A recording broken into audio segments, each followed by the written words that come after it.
All right, y'all, welcome to the Scott Horton Show. I'm the director of the Libertarian Institute, editorial director of antiwar.com, author of the book Fool's Errand, Time to End the War in Afghanistan, and the brand new Enough Already, Time to End the War on Terrorism.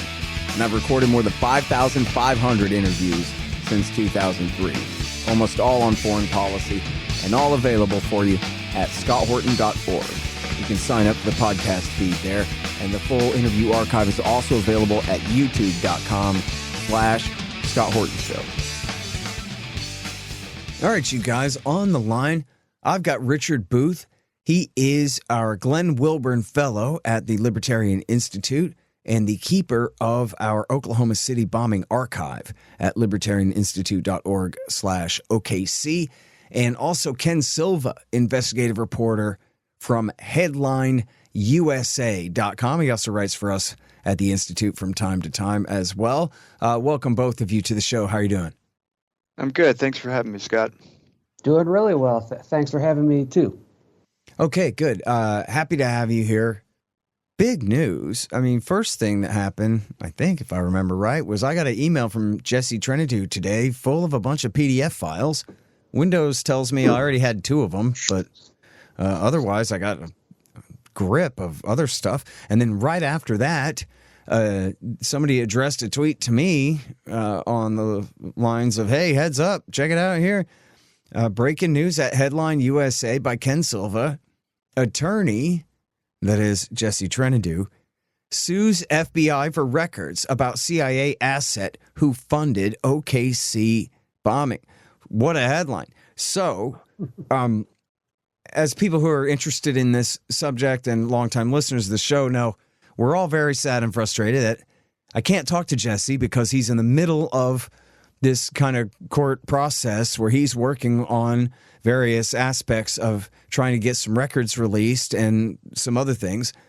And so we all miss him very much, although we talk by email. But fans of the show all miss Jesse. Everybody wants to hear from Jesse, but we'll have to settle for you two, which is fine. But let's start with, Ken, could you just give us a background? Who is Jesse Trentadue, and why should strangers and new listeners be interested in his story here? Yeah, sure. So for people who aren't familiar with Jesse, he's an attorney that's been suing the government for decades, seeking records about the Oklahoma City bombing. The reason he's been doing this is because his brother was murdered in a federal prison, I think in 96 or 97. And it's a pretty complex story, but in short, Jesse believes that his brother was murdered possibly because there was a case of mistaken identity where the feds thought that his brother Kenny might have had something to do with the bombing itself. And so he's involved in this monster litigation that's been ongoing for over a decade now, where he was going to have an FBI informant testify for him at trial about the existence of possible surveillance footage of the bombing that would, we think, would show John Doe 2, a mystery man that was seen with McVeigh on the morning of the attack. That case has been sealed with gag orders on all parties for over 8 years now. And I know Jesse had been waiting for that case to be settled before he pursues other lawsuits for other records. But this latest lawsuit was filed because he filed a Freedom of Information Act request 8.5 years ago for records about Roger Moore and the Aryan Republican Army, and he's just been stonewalled for the last 8 years. He's getting up there in age, so I think he wants to get the ball moving on this, even though his other matter hasn't quite been settled yet. Yeah. Okay. Well, so that is all very important stuff, and I guess let's go ahead and get right to the question at issue here. Richard, can you tell us who is Roger Moore? Yeah, so Roger Moore actually served as the government, one of their chief witnesses against Tim McVeigh at trial. He's he was kind of a unusual character. He's a guy who was a gun dealer, and purportedly that's how McVeigh knew him, was from the gun show circuit. It's how they supposedly met. And this guy Moore, he was a bit older than Tim McVeigh, and nonetheless, they became friends. And ultimately, what happened is this guy Roger Moore, this gun dealer, he was robbed. He was robbed and had a whole bunch of firearms taken from him and precious metals. And it turns out that it was Terry Nichols who did that. And then they sold off the guns and used the precious metals and the proceeds from the gun sale to finance the Oklahoma City bombing. And in addition to that, Roger Moore provided the detonators that were used in the bomb to McVeigh, provided binary explosives, kinestic. And this guy Moore, he had a long, basically a relationship with intelligence agencies, as it turns out. He started manufacturing boats in the late 60s, around 68, 69. He ends up selling boats to the U.S. Navy that were used in Vietnam, and he also he sold gunboats, specially made pontoon boats, and he had these clients that were nation states and governments and military intelligence agencies. So what we found out through previous research that's been conducted, a lot of this conducted at the time of the trials, is that Roger Moore had a relationship with the Central Intelligence Agency. And Roger Charles, in his book, Oklahoma City, he details some of these allegations in his book. And it just goes into detail a little bit, but we're finding out more and more as the years go on. And so Jesse is wanting to obtain documents on Roger Moore, who also had a relationship with the FBI. Evidently, he was an undercover informant, I guess you would say, and something they had called Operation Punch-Out, which was an operation to investigate people who were buying stolen equipment stolen from military bases. And so at the time that of the bombing, the Oklahoma City bombing, this was published in the newspaper. Some details were published in the paper about it, and Roger Moore got very upset, and he said, the FBI blew my cover. And so he's a very unusual character, and I'd say he should have been a co-defendant in the Oklahoma City bombing rather than a chief witness. Okay, very interesting stuff there. So first of all, can you go back and talk about this robbery? Because on the face of it, it sounds like you're contradicting yourself here, Richard. You say he was robbed and the weapons that were stolen were then sold, but then in your next breath, you said he provided detonators that were used. Does that just mean that was just a weird way of saying they stole the stuff out of his garage, or you meant something else by that? No, that's a very good question. So he provided these detonators totally separate from the robbery, and I think it's important, I guess, for me to note, I should absolutely say that this robbery is believed in large part by the defense team for the Nichols defense and Stephen Jones for McVeigh's attorneys, as well as law enforcement who investigated it. They believe that Roger Moore was in on it, that he actually was an accomplice in a staged robbery. Basically, when Terry Nichols showed up, Roger Moore was waiting for him, and he actually helped Nichols during the process of the robbery. And so it's largely believed this was a staged event where Roger Moore was willingly turning this material over. And indeed, with the detonators, he provided those separately, just as he also provided blasting caps and materials that ended up in the hands of the Aryan Republican Army. Yeah. Okay, now, so if you're talking about the 1990s militia movement, not the entire patriot movement, but the militia movement, and to the right of them, neo-Nazi movements and sort of different kind of paramilitary groups here and there, you're going to find a lot of former special forces guys, right? You're going to find a lot of people who are former government employees of one kind or another. So this is interesting because you got him as a CIA contractor here involved in business on a pretty high level, it sounds like. And then as an FBI informant in another case.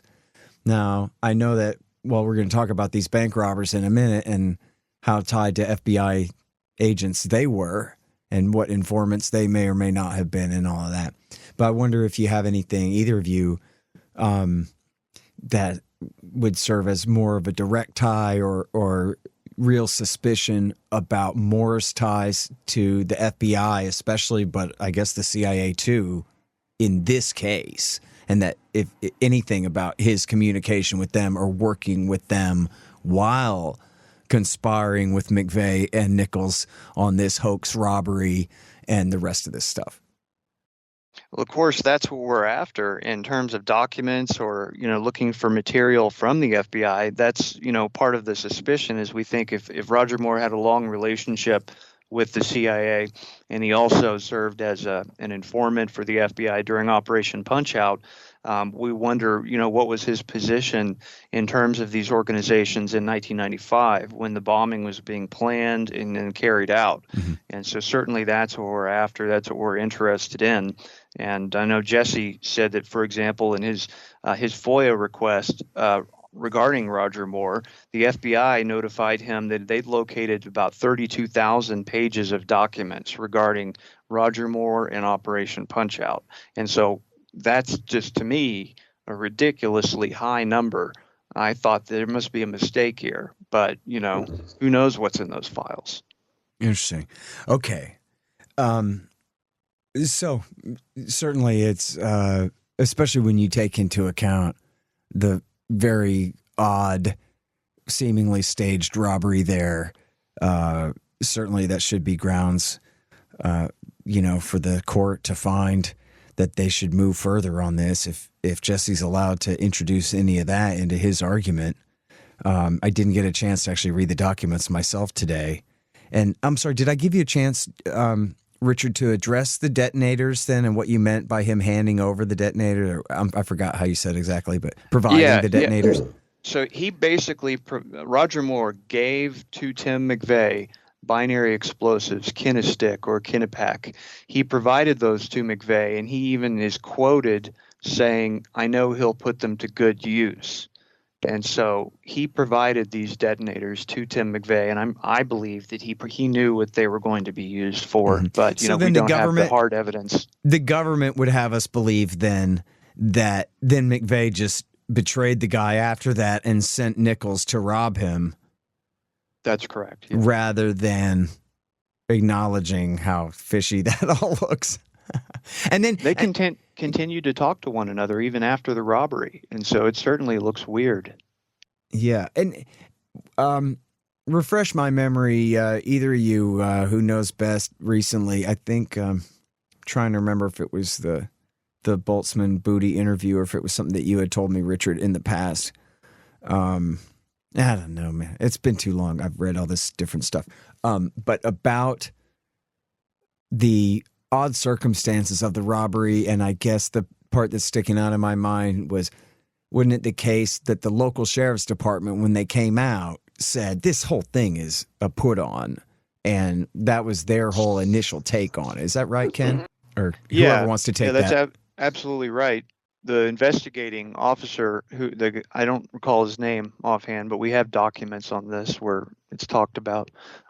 He believed that it was a put on, and so did the insurance company's investigator and the neighbor as well. Roger Moore, went and got assistance from his neighbor because his phone line had been cut, and the neighbor described his behavior, and Roger Moore was acting very bizarre, and he got on the phone and called somebody, and we don't know who it was he called from there, but he did call someone and communicated with them. And all of the people involved with this, there's not a single one who said, "Oh, this poor guy, he was just robbed." Rather, everyone is thinking this is incredibly suspicious. The way he's behaving is not normal. And so we believe, the investigators of this case, at least myself for sure, believe absolutely that Roger Moore was complicit in this. And this is his way of basically trying to help McVeigh out and to fund the bombing and to make it look like he's not connected to it by setting up this bogus robbery. And Roger's book does a pretty good job at going over the details on that. Yeah, well, the fact that they were still sending messages back and forth, Moore and McVeigh, after that is, certainly suspicious there. I mean, come on, this whole thing. Now, Ken, you write in your article here today about the explosives and how Terry Nichols at some point I guess, decided to fess up and say he was sorry after he's already doing life in state prison there, or in federal prison, and being doubly convicted, right, in state prison as well. And then he said, okay, there's some explosives at my house that you didn't find. Go and find them. Here they are.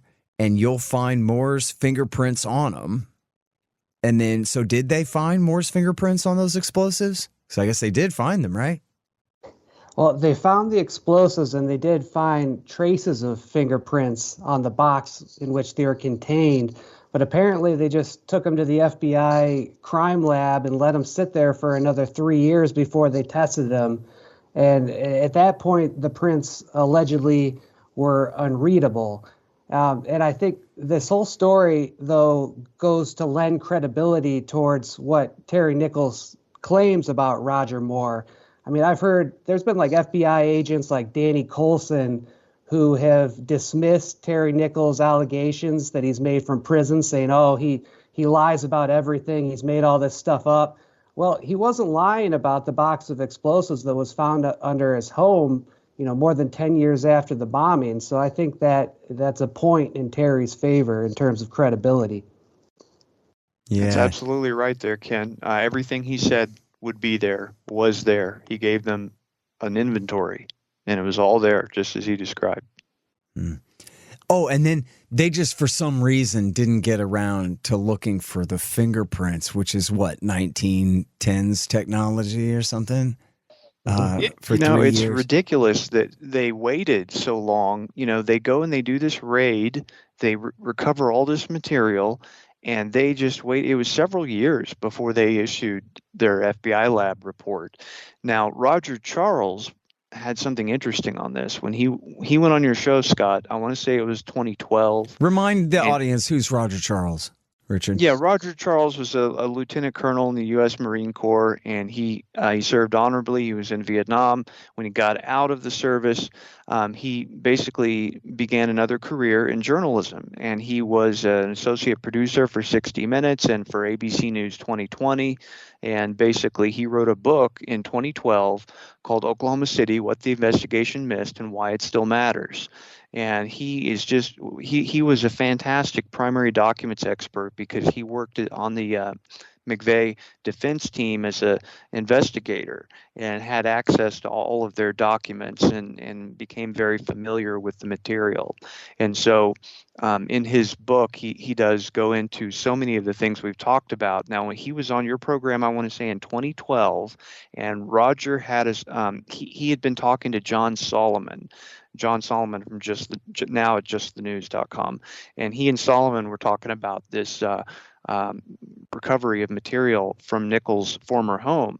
And he said on your program that one of Solomon's sources had in the FBI had confided that they found fingerprints and a hair sample of Richard Lee Guthrie in the materials. And now, had that come out, that would be a definite, absolute evidentiary connection between the Oklahoma City bombing and the Aryan Republican Army. And this is just according to the source that that Roger and John Solomon had. But if Roger says it, I pretty much take it to the bank. And so that's something that I've always thought about since he mentioned it, and be interesting to know more about that. Yeah. All right. Well, which brings us to our next major topic in the story here, which is the Aryan Republican Army, including Richard Lee Guthrie. And you got 6 mugshots here. Ken, you want to show us, tell us who these guys are and a little bit of the background about the suspicion of their role in the attack? Yeah, sure. So the Aryan Republican Army was the most prolific gang of bank robbers in the 90s. And the interesting thing about these guys were they weren't robbing banks for their own enrichment. They used the proceeds of their crime to fund right-wing so-called extremist groups like the KKK and Aryan Nations, as well as, according to some testimony, to actually fund terrorist attacks. So right off the bat, even if you don't know much of anything about the Oklahoma City bombing, this already raises a flag that a neo-Nazi bank robbery group was operating at the same time as McVeigh, who was an avowed a Nazi, a card-holding KKK member. So that's already pretty suspicious. It came to light after a lot of these guys were arrested that their hideout was Elohim City, which was white supremacist property that McVeigh was seen visiting on multiple occasions, and that he placed a phone call to there, I think a couple weeks before the April 19th, 95 attack. And, we could probably go on for another hour about all the connections between the ARA and McVeigh. McVeigh had told his sister that he was robbing banks to fund his activities. He even sent her money to launder. There's a ton of more connections and evidence that McVeigh was involved with the ARA and vice versa. And the reason Jesse is seeking records about the ARA is because his brother, we think, might have been mistaken for one of the ARA members. His brother had been arrested for bank robbery in the 80s. So we think there's definitely a connection there. Okay, so now, you want to talk about Richard Lee Guthrie in a little bit more detail there. Richard, you brought him up, and he was thought by many to be the key and quite possibly John Doe number 2. I think I saw you tweeting the other day that you really don't think so. John Doe 2 would have been a bigger guy than him. Yeah, he was considered a suspect for John Doe 2, and a lot of people think that he might have been, he might be the guy.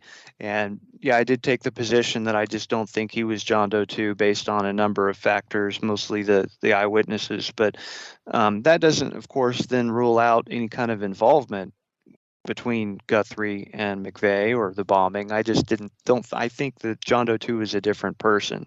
But having said that, Richard Lee Guthrie was really sort of the mastermind in some ways of the Aryan Republican Army. Certainly he was the smartest person in that group, very brilliant intellect, an incredibly cunning criminal. He was a person who put together their tactics for how they did their bank robberies, how they carried them out. He would do things like, monitor the police scanner while carrying out the robberies and change your tactics depending on what you might hear, what you know about the area. And I mean, just shows like how long they went without being caught. That they were doing things quite a bit more competently than your average criminal. Now he was a person who was in the Navy, I think it was, and he was going to try to become a Navy SEAL, and that's something J.D. Cash got his military records on that, and so he that gives you an idea of the kind of person he was. That he was actually going to become a special operator. Then he proceeded this career of crime. He is a person who I think is high on our list of potential suspects, and he is a guy too who began talking after he was arrested. After he was arrested, he began talking to not just law enforcement but also the media, and he spoke to someone at I think it was the LA Times. He was talking to them about how he had a couple of grand juries that he needed to testify to, that he needed to talk to here pretty soon, within the week or so. And just days after he said that, on the prison phone there to a reporter, he was found dead in his prison cell. He was found hanging in his cell. And of course, that was attributed to being a suicide, which is certainly possible it could be, but on the other hand, it seemed to be a suspicious death. If everyone who was talking to him said he was in good spirits, that he seemed to be reveling in sharing the dirt, so to speak, behind their activities, and then all of a sudden, okay, he's dead. And you look at what happened with Kenneth Trentadue, where he was quite clearly murdered in his cell, and Ken Trentadue fit a profile, and he happened to fit a profile that matched that in some ways of Richard Guthrie. And so people wonder if Guthrie met the same fate that Ken Trentadue did, that he might have been killed. Yeah. Hey, you guys, did you know that I don't just write books, I publish them? Well, the Institute does, and I'm the director, so yeah. 13 of them now, including my 4. We published 5 more in 2023. Lori Calhoun and Tom Wood's books about the COVID regime, Joe Solis Mullen on the fake China threat, Jim Bovard's latest, Last Rites, and our managing editor Keith Knight's Domestic Imperialism. And we've got more great titles coming in 2024. Check them out at libertarianinstitute.org/books and help support our anti-government efforts at libertarianinstitute.org/donate. And thank you. Hey, y'all, Scott here. Let me tell you about Roberts & Roberts Brokerage, Inc. Who knew? Artificial bank credit expansion leads to price inflation and terribly distorted markets. If you've got any savings left at all, you need to protect them. You need to put some, at least, into precious metals. Well, Roberts & Roberts can set you up with the best deals on silver, gold, platinum, and palladium. And they've been doing this since 1977. Hey, if you just need some sound advice about sound money, they're there for you too. Call Tim Fry and the guys at 800-874-9760. That's 800-874-9760. Or check them out at rrbi.co. That's rrbi.co. You'll be glad you did. Well, it kind of goes back to the point about the upper body strength of the John Doe 2 reports there, because Kenneth Trentadue certainly was a bodybuilder and, shaped like that. And then that was part of the identification of John Doe 2. And then they thought That's he right. was Guthrie, and Guthrie turned out to be, big enough to be mistaken for him, I guess. I don't know. He wasn't super skinny like McVeigh. I mean, to me, he looked like an average guy. He had a little bit of weight on him, kind of like the dad bod type thing going on. Well, and that's the real Guthrie, not Kenny. Kenny was the innocent victim who got caught up in the thing. So it's certainly not dispositive there. But right. The thing with Ken Trentadue, he had a big upper body. He had a tattoo on his arm, a dragon tattoo. Mm-hmm. So and even the right kind of pickup truck, right? He was driving a pickup truck, well-built, dragon tattoo, has a history of bank robbery, which fits the MO of this gang that the FBI at the time, they absolutely were investigating a connection between the ARA and the Oklahoma City bombing. Mm-hmm. I know this for sure because I went through the documents that were released on the Aryan Republican Army, many hundreds of pages.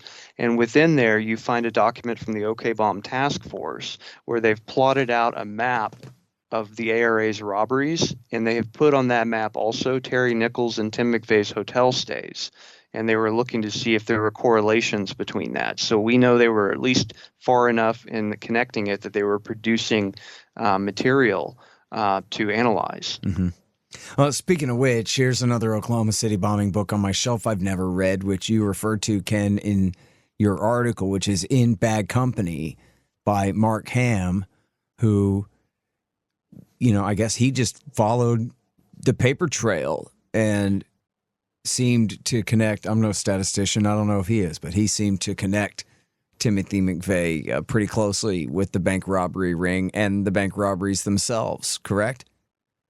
Yeah, they're in the same locations on numerous occasions and just random places like I think Pittsburgh, Kansas, Kingman, Arizona, and of course around Tulsa, Oklahoma. And Ham kind of concluded that it's almost statistically impossible for these, major figures in the white power movement to all be in the same time, the same place, and not have really any connections to each other. And I think one of the things Ham does really well is kind of explain why the government would want to cover up the ARA's connections to the Oklahoma City bombing, because people might be wondering, well, why didn't these guys just all, get the death penalty too? But the reason for that, even if you're the most, I guess, you have the most normie political beliefs, you're not into conspiracies, the guy who started the ARA along with Richard Lee Guthrie was Peter Langan, who was actually, he was in prison for bank robberies, and the Secret Service sprung him from jail with a deal because Richard Lee Guthrie had been making death threats against President Bush and Clinton. And so the Secret Service springs Langan and says, hey, you help us catch Guthrie and we will, pretty much, clean your record. And Langan, instead of helping the Secret Service, he goes rogue and him and Guthrie go on to rob almost 20 more banks. And of course, there's the suspicion that they helped fund McVeigh. And so even if you don't have any conspiratorial mind, you could see how the government would want to conceal the fact that one of their own informants, they just stupidly let him out of prison, and then he went on to help fund the slaughtering of 168 people. And so I just think that's a really useful book and a useful information for people who might not automatically want to jump into the deep end about, Roger Moore, CIA asset funding the bombing, or any of the more wild theories surrounding Oklahoma City. I think Ham's book is very useful for those purposes. Yeah. Well, and look, I mean, there's a very Occam's razor type of a interpretation of the Roger Moore stuff, which would be that the CIA and the FBI didn't have anything to do with handling him during this time, only that he had been their guy for years. And that would be enough right there for them to want to let him off the hook, make him the hero on the stand, even the state's witness, and spin it that way. And I'm not saying that's all there is to it, and I know that, but I'm just saying just that would be enough for them to want to let him skate so they can get away with it themselves. Yep. Absolutely. Yeah. All right. Well, okay. So I got two more subjects here I think I want to cover, guys, which is, first of all, and you guys choose who wants to answer this or both. Jesse's current case, which is ongoing about Patcon. Can you explain to me very simply and remind me, because it's been so long, what's going on in that case, and why can't I talk to my friend Jesse on my show anymore? Yeah, so you want to do that one, Ken, or you want me to take it? Well, the short answer is that, there's gag orders on all the parties because so Jesse was suing the FBI for various records, and when he'd get the records, he'd automatically put them online. And this is around, I think, the late 2000s, maybe 2010. And so he's dumping all these records online, and an FBI informant who was involved in Patcon, which was this undercover FBI operation to infiltrate right-wing groups, coincides with Waco, Ruby Ridge, OKC. Anyway, this informant from Patcon sees that his name is included in these records, and he gets, obviously very angry at that because the FBI isn't protecting his identity. And so he decides to kind of spill all the beans to Jesse and Roger Charles. And eventually Jesse was going to have this informant, John Matthews, testify at a trial about the existence of surveillance footage of the bombing. And the reason the FBI informant would be useful for Trentadue's case is because he told Trentadue that he saw Timothy McVeigh with another spooky guy, Andy Strassmeyer, at a militia training exercise in San Saba, Texas, I think in 93 or 94. And so the FBI informant, after the bombing, he reports that to his handler. And his handler says, oh, yeah, we were already aware of that, which suggested to the informant that the FBI had been monitoring McVeigh. So the informant's going to testify in Jesse's trial, which, by the way, I think it's the only Freedom of Information Act case to actually go to a trial, which is historical in itself. The informant was going to testify, but the night before he emails Jesse and says, I changed my mind. Pretty much, I don't want to end up another homeless Vietnam veteran, is what he told either Roger or Jesse, pretty much saying that the FBI had been threatening him to keep him off the stand. And so Jesse filed a complaint for witness tampering with the judge. And because this is being handled in Utah, the judge, to his infinite credit, took that seriously, and he appointed a special master to investigate Jesse's witness tampering allegations. A special master is a kind of like a federal judge that handles a specific issue within a larger case. And the special master has been investigating this for the last 8 years. While he does so, the case is sealed and there's gag orders on everybody. And so that's why we haven't heard from Jesse in so long. Yeah, it's shameful what they're doing. It's quite obvious they just want to delay this as long as possible and to try and wait out the clock, so to speak. They just want to delay it, and that's what's happening. I think that speaks to why Jesse went ahead and filed his other lawsuit here this week. Is Jesse told me several months ago that once we get the witness tampering thing is done with and the FOIA case on the videotapes is done with, I'm going to go after the Roger Moore documents, because he told me, he's like, they told me they had like 30,000 records, so I'm going to go after the Moore records next. And I guess Jesse sees what they're doing and how they're just delaying it, and so he just decides, well, I'm going to go ahead and I'm going to file this one now. It was encouraging to see that, because he's got a case. They have the material, and they just have not, assigned anyone to process it.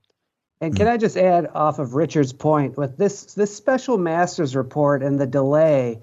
I mean, in this political climate where Republicans are already questioning the FBI, the special master's report could be seriously fatal to the Bureau if a document written by a federal judge shows that the FBI was threatening an informant from revealing that the Bureau had been monitoring McVeigh and engaging in all kinds of other shady things.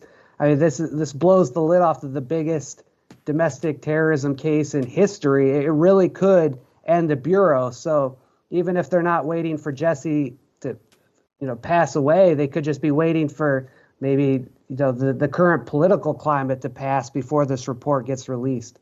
Didn't they threaten? They threatened to withhold his benefits. Like, they threatened to withhold his VA, his military benefits.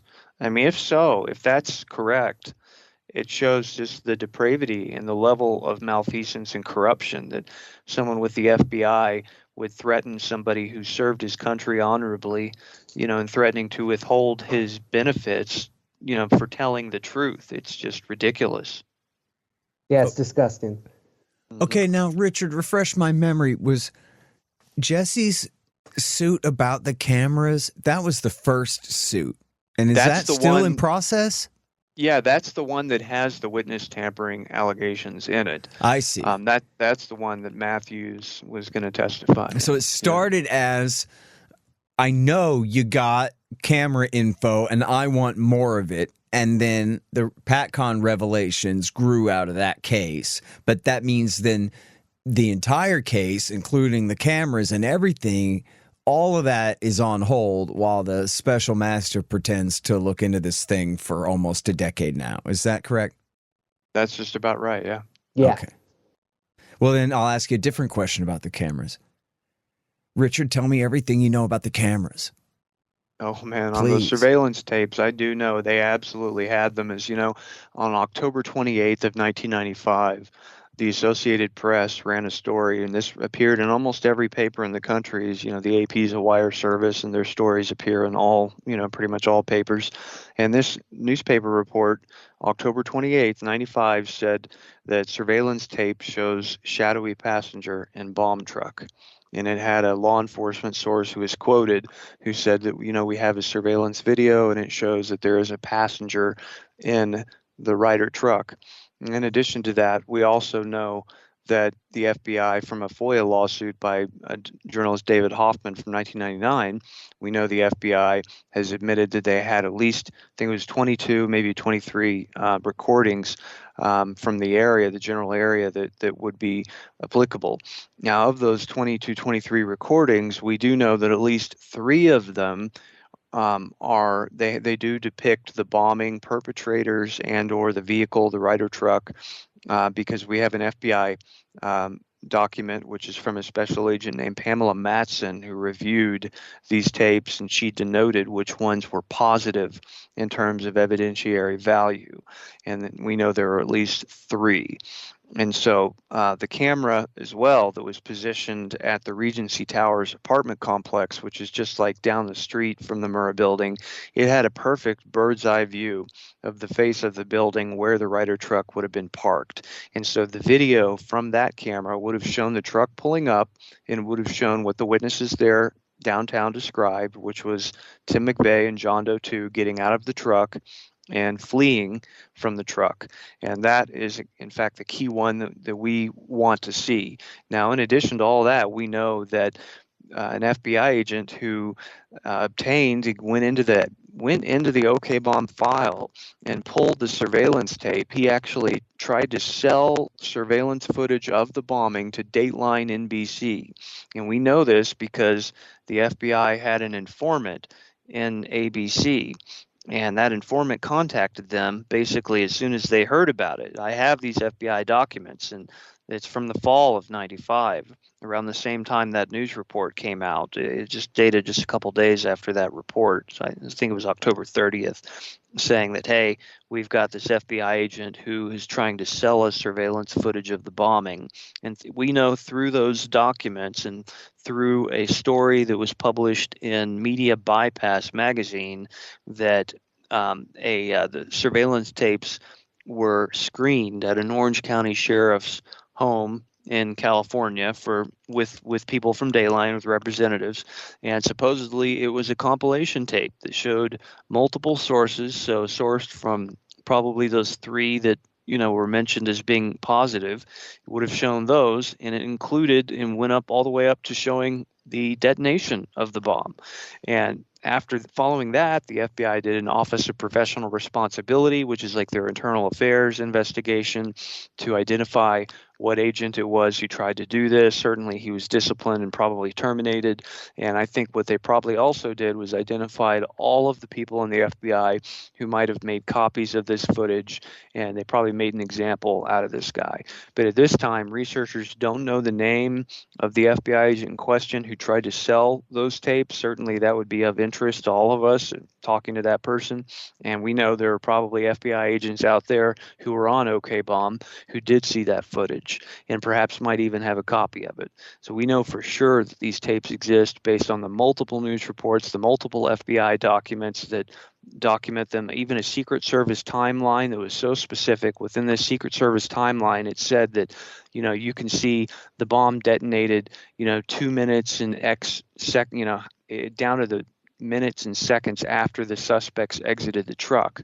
And that precise language was enough to tell the reader that what they were looking at obviously had to have had a time code on it so they could understand the passage of time into relation to what appears on the footage.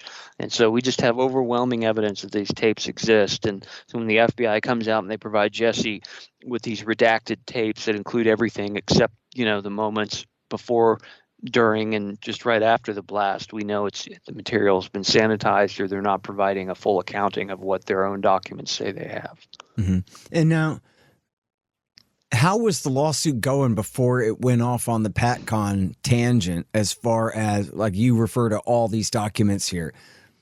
Much of that it was going well. So yeah, really well. This stuff you're referring to came out. A lot of that stuff came out in his suits. Is that correct? It did in part because what would happen is he knew that the FBI would lie. And so the FBI would lie about something and say, no, we don't have, any tapes. We don't have anything like this. And so Jesse turns around and he introduces as an exhibit FBI documents saying that they do have these tapes, right, which he obtained because working with Jesse was Roger Charles, who we mentioned earlier. He was working with Jesse as a primary documents expert and providing Jesse with the documents from the investigation, which showed that they did have these materials. And so the judge was not having any of it when he saw that. He got very mad, upset with the FBI and said, you go back and you do a manual search. It was a gotcha moment. He had them by the balls. He had the evidence right there that they were lying to the judge. And in doing that, he scored a lot of points because, once the judge sees that these people are lying, that's persuasive to him that the defendant has got a case. Yeah.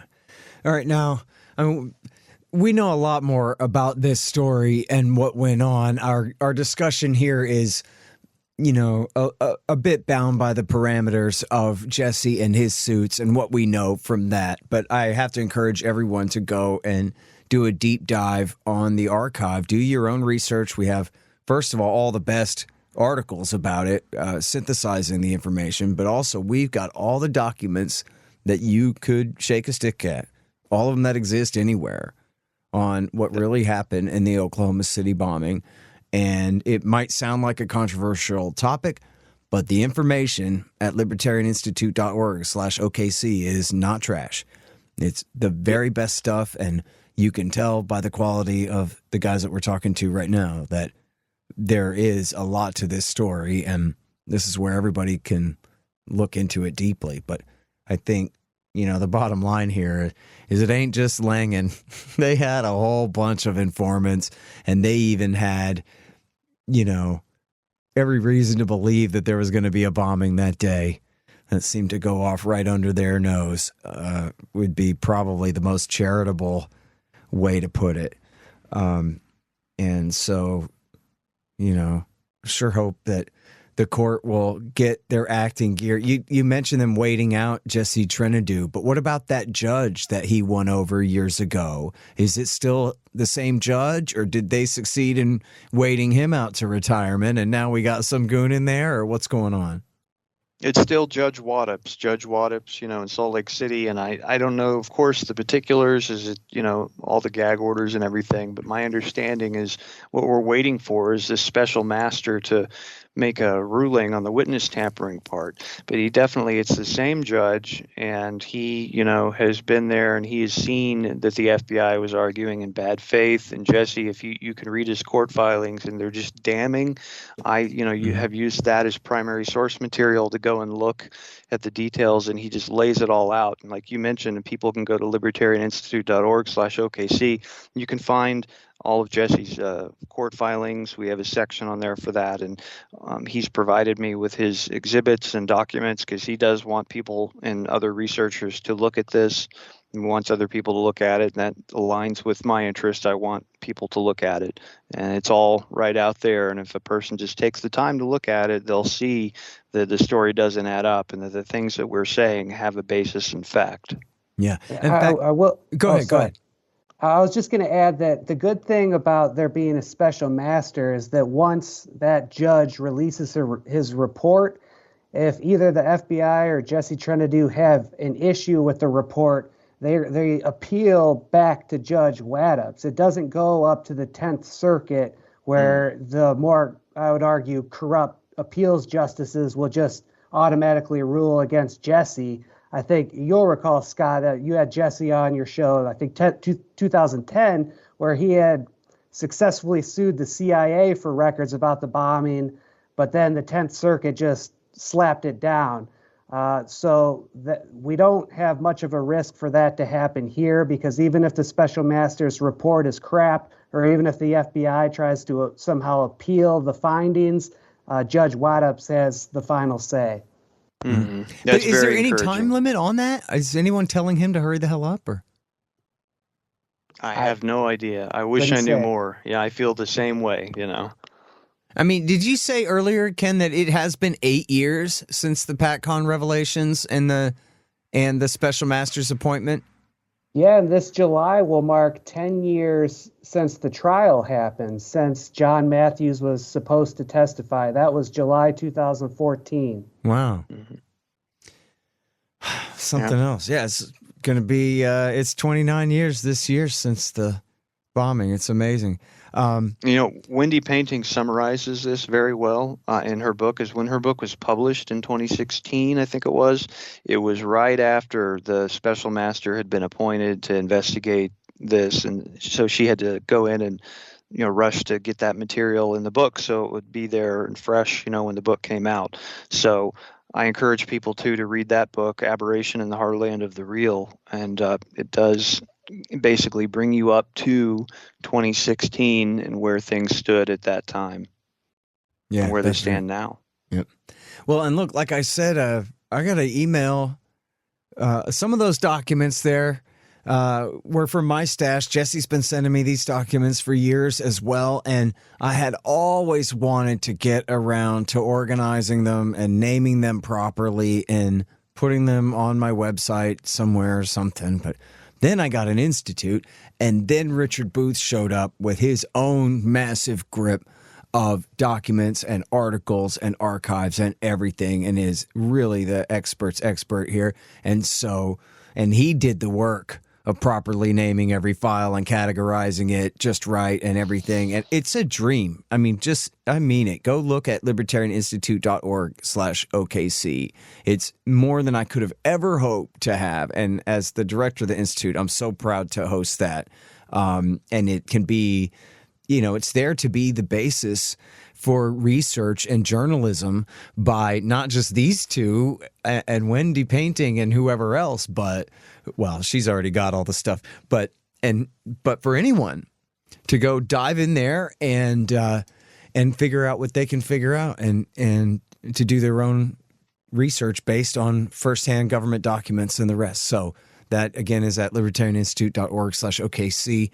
And the article, again, is headlineusa.com. Breaking: attorney, that is our hero, Jesse Trentadue, sues FBI for records about CIA asset who funded OKC bombing by the great Ken Silva. And then also joining us is the also great Richard Booth. Thank you both for your time. Appreciate it. Thank you, Scott. Yeah, thank you. The Scott Horton Show, Anti-War Radio, can be heard on KPFK 90.7 FM in LA, APSradio.com, antiwar.com, scotthorton.org, and libertarianinstitute.org.